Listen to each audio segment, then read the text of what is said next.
Hello students, this is Kathleen. Make sure before you watch this video that you've already watched the syllabus and schedule video.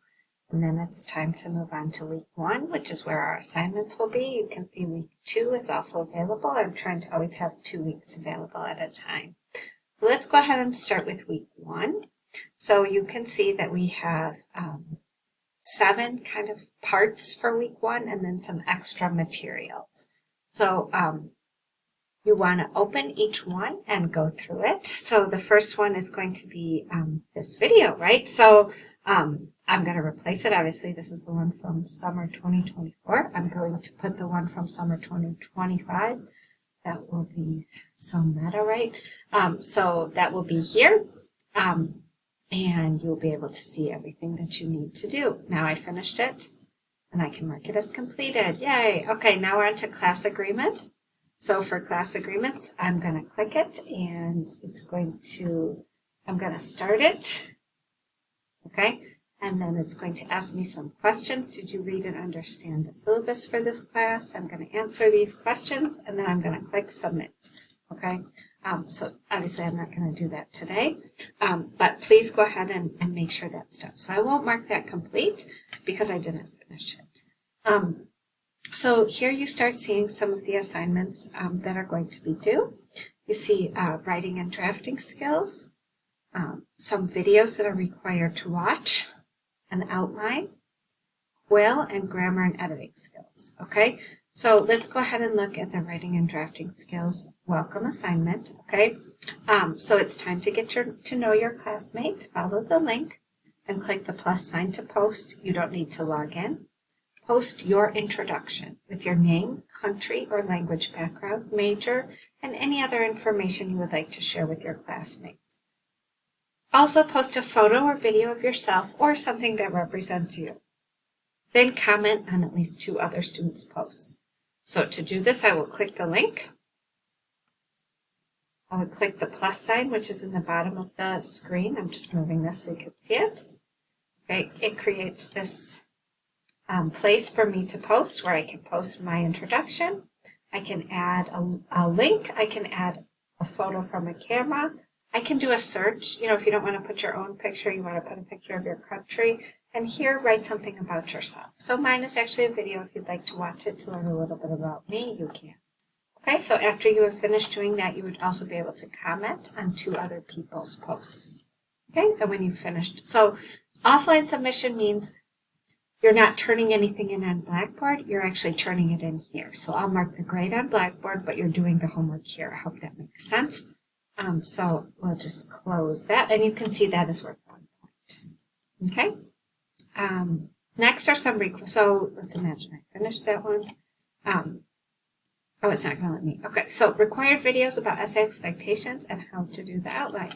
So here I have 3 videos that I need to watch. So these are essential videos to learn about your outline homework in 1.5. So please watch these 3 videos, and you can follow along on the attachments here. Okay, the next one will be to write an outline. Okay, so in this case, you're going to be writing an outline. You want to click View Instructions to be able to see what you need to do. These are the instructions for the outline. Okay, so in the videos in 1.4, I'm explaining it, and in this one, you're actually going to do it. So for this one, you need to, you have some things that help you, okay, informational, but that don't have to be turned in, and then you have some things that you need to complete and turn in. So when I open it, I would always want to download it. Okay, and I'm opening mine in Microsoft Word. Okay, and I'm going to be writing an outline with a thesis statement, 3 topic sentences, and some details. Okay, so I'm just going to move this over here so you can see it. So at the top, I need to click Enable Editing. And then I'm going to type my work here. So here's my thesis. Okay, I'm not obviously doing it properly because we need to go to a lot more detail. This is my first topic sentence. This is just an example. Okay, imagine I finished. I will do File, Save As.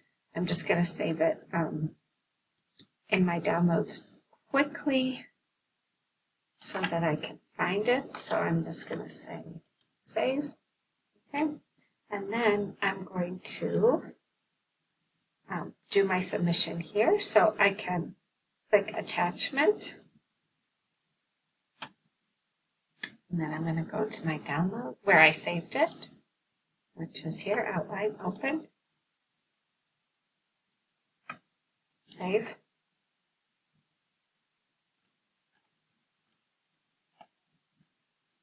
And then I will click submit.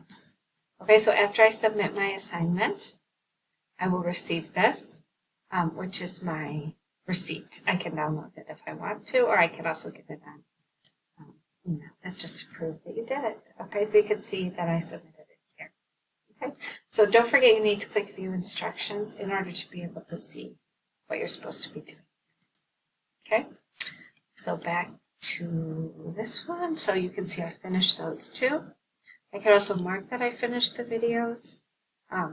This one I can't do it because I have to post it on here, so I can't really mark it complete, but that's okay. The next activity is to join and complete the diagnostic for Quill. So Quill is the online source that we're going to be using to practice our grammar and editing skills. So I would click on it. You can see it's another offline submission, and I would click here. And this is Quill. So I either need to log in if I already have it, or I need to sign up. So this computer remembers me, but I'm choosing student sign up. And I'm going to sign up with my Google account. Okay, and now I have all my Google accounts. The reason I'm signing up with my Google account is because I want to show you the student view instead of the teacher view. Okay, so this is my class, Writing 5, Summer 2025. If you're making a new account, you guys would need to add some more information. You're welcome to use your personal email, like your Gmail, or you can use your Harper email. For this, it really doesn't matter, okay? So this tells me how many activities I've done and how many minutes I've spent. So I have 2 assignments. You can see they're both due May 26th at 1 a.m. And then I have some more that are due June 2, okay? But I don't have to worry about those yet. So for this, I'm just going to complete this, start. And then it's going to ask me some questions. I'm going to answer the questions, 16 questions, okay? The cat is sleeping, the dog is sleeping, combine into one, and then submit, okay? So I'm not going to do all of that right now, but that's just to show you, okay? So that is how the Quill works. And you can see it's due at 11:59 at 5:25, and the maximum is 1 point. So on Quill, I actually have a different due date a little later because it doesn't let me do 11:59, so it gives you a little more time. So you can follow the Quill deadline, but please don't do your homeworks at 1 in the morning, okay? So that one would be finished. I don't think it's going to let me mark finished, okay? And then the last one we have today is the grammar and editing skills subject verb agreement practice test. So again, when it opens like this, always click view instructions, okay? And it says open the document and click the links to watch the videos, answer the questions, then upload your completed document. So I do need to download this one. So remember, you can click on the 3 dots to download it, and it goes over here to your downloads. Correct the sentences, and then save it and turn it in. So remember, when you're turning things in, you post them here. So you can move them here, or you can do insert, attachment, or whatever you need to do here, and then submit. Okay, so those are the assignments. So you can see that you could get, you can see the due dates here. All the due dates are Sunday by midnight, and that's for all of our activities. And you could see, like, for week 2, the due dates will be Sunday at 11:59 also. So you can always see the assignments. Like, some people might look at it and think, like, oh, let me just skip and just do the things that are assignments. It will cause a big problem. At least watch the videos, okay? The videos are there to help you. You can always repeat them if you need to, but that will help you get your homework done. All right, great job. If you have any questions, make sure to email me and let me know. Thank you.